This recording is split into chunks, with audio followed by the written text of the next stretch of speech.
আমাদের ঘরের গাছে আম পেড়ে এনেছে, তা দিয়ে আচার বানাবো। আমগুলো এখন ছোটো ছোটো নরম নরম আছে। এ থেকে মিষ্টি আচার, টক আচার সবই বানাবো। লঙ্কা গুঁড়ো করছি।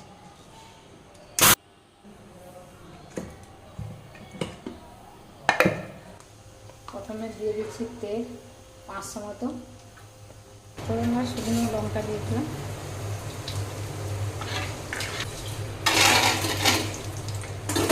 ঠিক আছে, অনেক আমাকে নাড়ছে, এরপর দিয়ে দিচ্ছি এখানে হলুদ পরিমাণ মতো দিয়ে দিচ্ছি, চিনিও দিয়ে দিচ্ছি। অনেকটা চিনি দিতে হবে, অনেকটা 3-4 কিলো আম আছে না, গলে একদম মিশে গেছে। 3 ঘন্টা ধরে আম নাড়ছে, এখন আম থেকে তেল ছাড়ছে। দিয়ে দিচ্ছি লঙ্কা গুঁড়ো, এখানে দিয়ে দিচ্ছি গুঁড়ো মশলা, পানমৌরি, সাদা জিরে, কালো জিরে, মেথি একসঙ্গে গুঁড়ো করা আছে। সব মশলা দিয়ে নেড়ে নিচ্ছি। এবার আমার আচার হয়ে গেছে।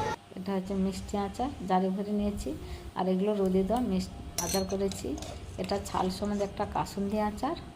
আর এটা হচ্ছে ছোটো আম, এটাও রোদে দেওয়া আচার। রঙটা খুব দারুণ হয়েছে।